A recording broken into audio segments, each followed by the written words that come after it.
You learn through a change in behavior. And so going back to why do people not change their behavior? I think that there's lots of fear of punishment. In this video, we delve into the principles that forge the path to personal and professional excellence. Each segment reveals a crucial aspect of growth and self-discovery, promising not only to enlighten, but also transform your approach to life and success. First, we'll delve into the foundational element of success, skills as the foundation of success. Discover how honing your skills is the first step to creating an extraordinary journey in any field.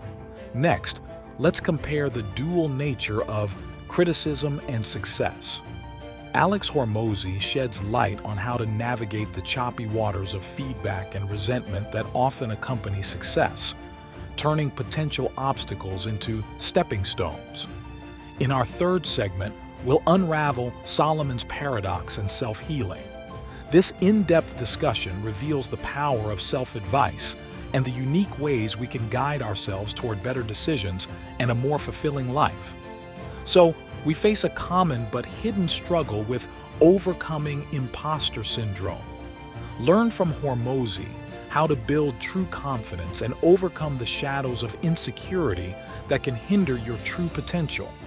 Finally, we address a fundamental aspect of personal development, seeking approval and changing behavior.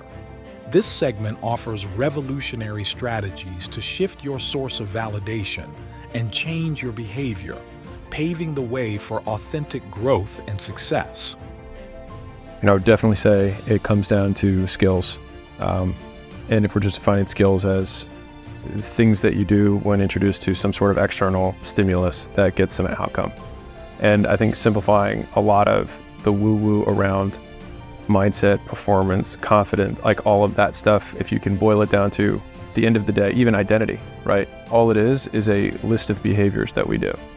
And so I used to think earlier on when I would even explain to entrepreneurs, like when I was looking at entrepreneurs, we had a matrix for how we would kind of like score them. So as you've got beliefs that will limit entrepreneurs, you've got traits that will limit entrepreneurs, and then you have skills.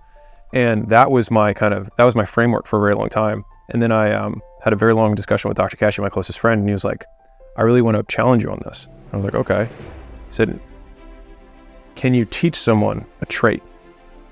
I was like, well, what do you mean? He's like, well, let's say someone's loyal, right? Okay, you want to teach loyalty. That's a trait.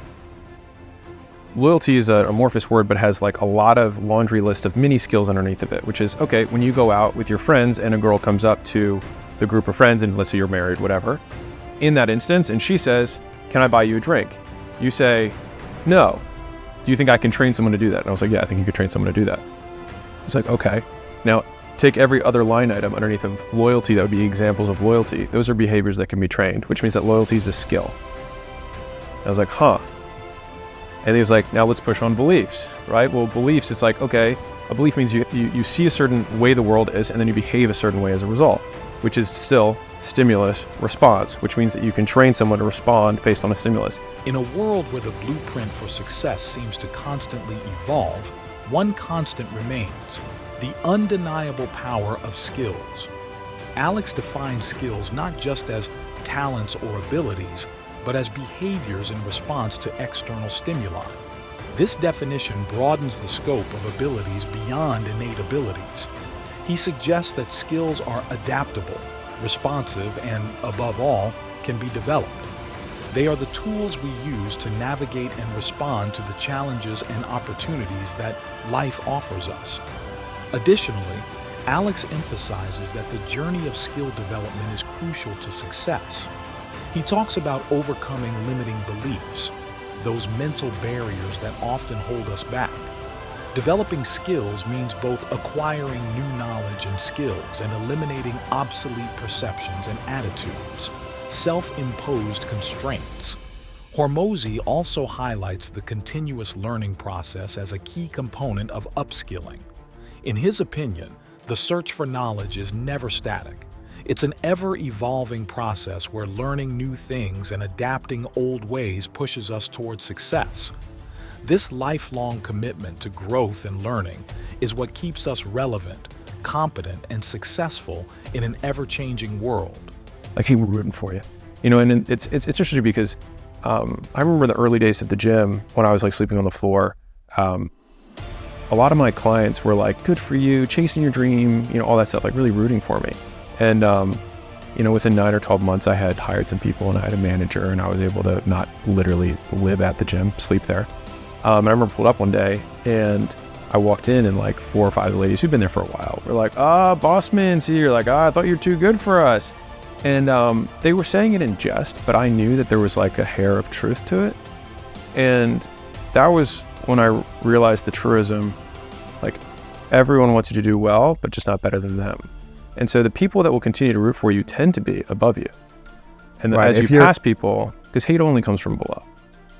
Like, no one above you is hating on you because they're not thinking about you. Because winners focus on the goal, losers focus on winners. Alex suggests that critics often emerge from the ranks of those who are unwilling to take risks or create something of their own.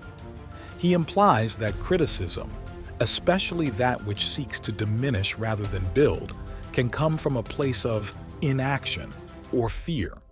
He is an important reminder that not all criticism is created equal, and its source is often as important as its content. Alex also touches on the bitter irony that accompanies success.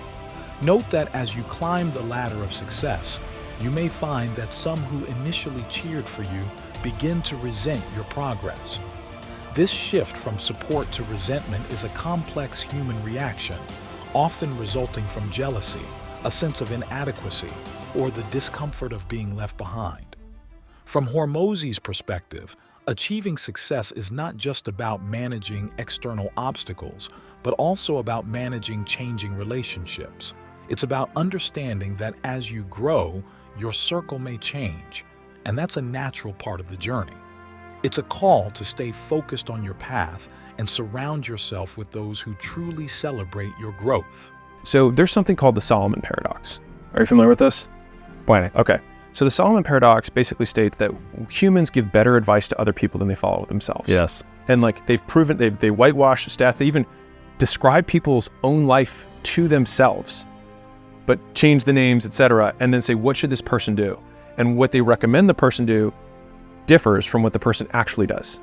And it's because we have some sort of emotional context of the situation, and so then we can make logical decisions as a result, and so then we make poor decisions, right? So take that as data point one. We give better advice to other people than we follow to ourselves. The second, kind of issue that I've had overall is I've never had a lot of success with the therapies and things like that personally. A lot of the time it's because I feel like I have to, one, provide huge amounts of context for a single decision, which becomes 90% of my conversation is just trying to give context around. And then the session's over. Right, exactly. Like where we're going, yeah. And the third part is aligned incentives, right? And I speak purely from a mechanistic perspective here, which is that if you pay someone, they want you to continue to see them.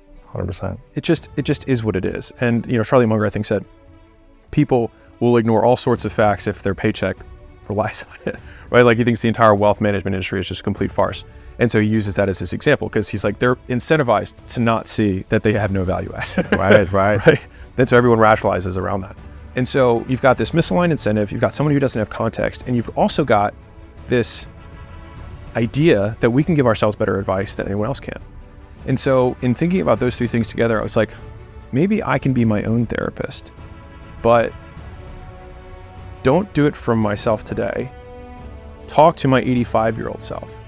And so I actually run these chats. It's my first morning meeting on Monday every week. It's called Solomon Time.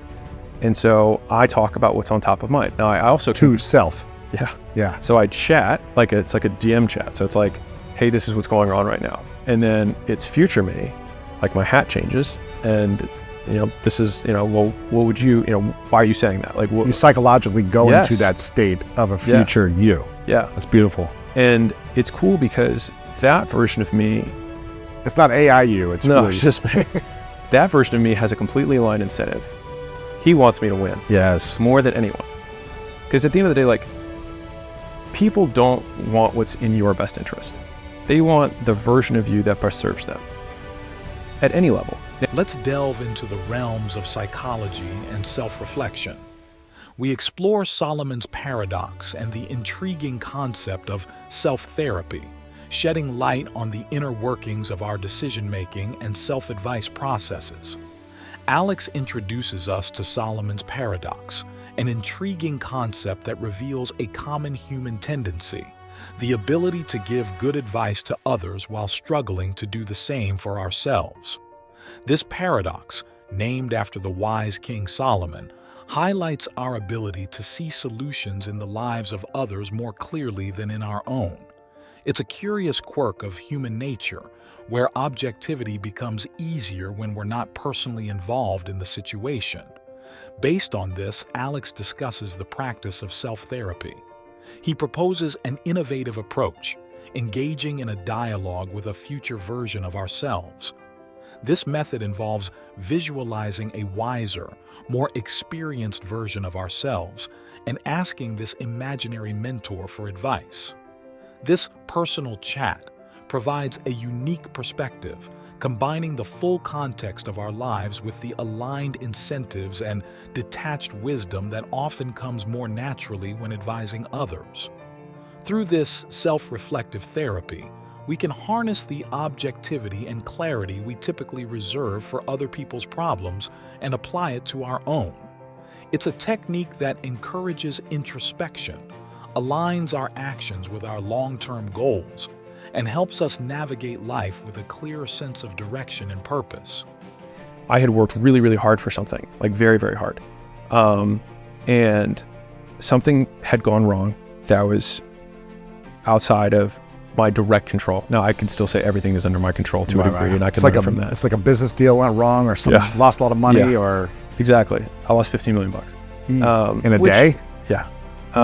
It was a deal. So, I mean, Right. And so Solomon just said this statement to me, and he said, I know everything that you did, and no one else will know, and I approve, and my approval is enough. Wow. Period. And so... Whose approval were you wanting in that moment? Right. For it not to go through. Right. Other people's, whatever it is. And so if the ultimate goal of my life, at least as I say it, is to become the best version of me that I can, then it makes sense that to become the best version of me, I have to suffer. I have to go through hardships. I have to fail.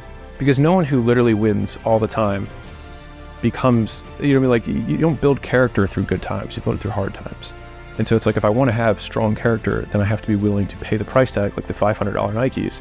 Like, the price tag for the $500 shoe of a human that I want to be is tough stuff. And so I have put a lot of effort into only judging myself on my actions, not my feelings around the actions or the outcomes. Alex believes that the antidote to imposter syndrome lies in working better on yourself. He explains that confidence is not just a state of mind, but a product of action, tangible, measurable, and undeniable. By consistently exceeding your benchmarks and witnessing your progress, you create irrefutable proof of your abilities. This evident success is the foundation on which true trust is built. Additionally, Alex recommends a methodical approach to dispelling doubts. Meticulously outline your actions and ensure they align with your goals. By keeping your actions congruent with your goals, you create a clear roadmap of where you are headed. This clarity gives a sense of purpose and direction, significantly reducing the feeling of being an imposter or undeserving of one's achievements. What else do you think keeps people trapped in not reaching their potential? So if we were to take the reverse of like what guarantees someone's success, right? It would be that they do the things that create success. And so I think we'd have to boil it down to, what are the obstacles to taking action? So either you take the wrong actions, which is a knowledge deficit, which is why everyone who's listening to this, it's like you want to learn, right? Which is great.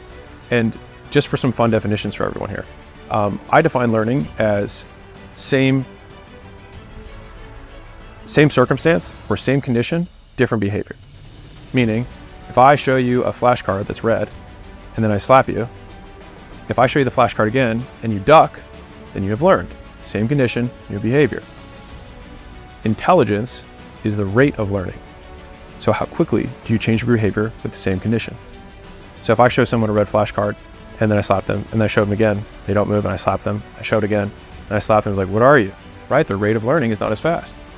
And so to the same degree, and this is for, I know this is I'm gonna poke my finger in this hole real quick. For everyone who's listening to this, if you continue to listen and listen and listen and listen, and your conditions externally have not changed, and your behaviors have not changed, then it means you have learned nothing. You've learned it, but you haven't applied it. Definition is same condition, new behavior. If the behavior doesn't change, you did not learn. You spent So time you've watching heard it. something. Yeah, sure. Heard it, but you haven't learned it. Right. You learn through a change in behavior. And so going back to why do people not change their behavior?